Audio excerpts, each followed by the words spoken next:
Hello class, here are my responses to the Chapter 3 discussion questions. I didn't do all of them, a couple questions seem to overlap, but anyway, here we go. So the first one, why do you think the penitentiary first caught on in Pennsylvania and New York? How do you explain the increased use of these facilities? Well, one thing to keep in mind is that in the era in which they are discussing, the state and federal government simply had a stronger presence in these states in the Northeast as compared to the South and the West. And this also helps to explain why there were higher homicide rates in the South and the West as compared to the Northeast. So the government had a stronger presence, they had more influence over social processes, including the control of crime and the punishment of offenders.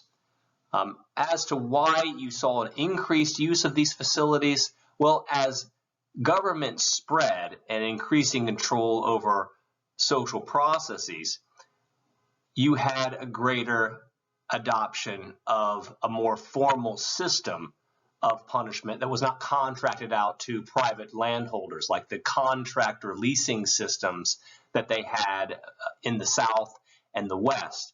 And more specifically, the reason why the Auburn or the congregate system won out over the Pennsylvania Quaker-inspired separate system is that it actually fit more with the Industrial Revolution and the valuing of economic productivity, whereas if you read your chapter, it talked about how the Quaker system emphasized a lot of solitary reflection and things like basket weaving and the kind of things that don't exactly produce economically valuable products. And so we can kind of understand why it was the Auburn or congregate system that became more popular and also just more economically within the prison to manage people that way as well. Second question asks about what other ways of punishment besides incarceration might the general public find acceptable?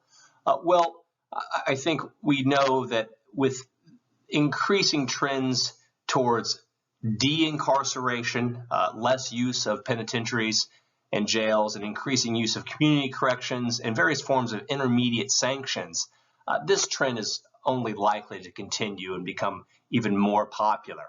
And so, as we will talk about here in a moment, that it's becoming easier and easier with everybody carrying around a cell phone for the government just to track your every movement, even to the degree of whether you're sitting or standing, walking or running. All these things can be tracked in a way that was just not possible just a few years ago. And the third question that kind of also ties into the fourth one, so I'll just leave this in one question. What does the future of punishment look like? Well, as I noted before, we're definitely going to see increased use of remote monitoring. It's just a much more reliable and valid way of tracking people's movement, in part because of the increased data available for monitoring people through GPS systems. A little bit more sinister, though, is this idea that has already been put into place in China called a social credit system. And so in China, the government will monitor your behavior and will punish you in a broader variety of ways than what we do here in the United States and generally what is done in the Western world.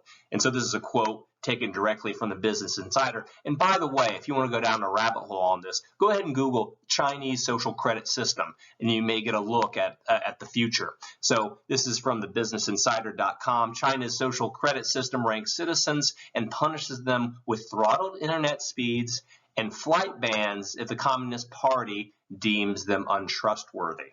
Okay, so that is a bit unsettling to me. Actually, it's quite a bit unsettling to me, but that nevertheless may be something that seems more palatable for a lot of people than incarceration. So the net widening effect, again, rears its ugly head when we think about, well, instead of putting people inside of these stone dungeons like we used to, maybe we can just let them go in the community. But what ends up happening is then people who normally would not be candidates for any official government sanction now become government sanctioned. They become under the surveillance of these social credit systems for offenses that normally would just be handled with maybe some minor fines or penalties like that.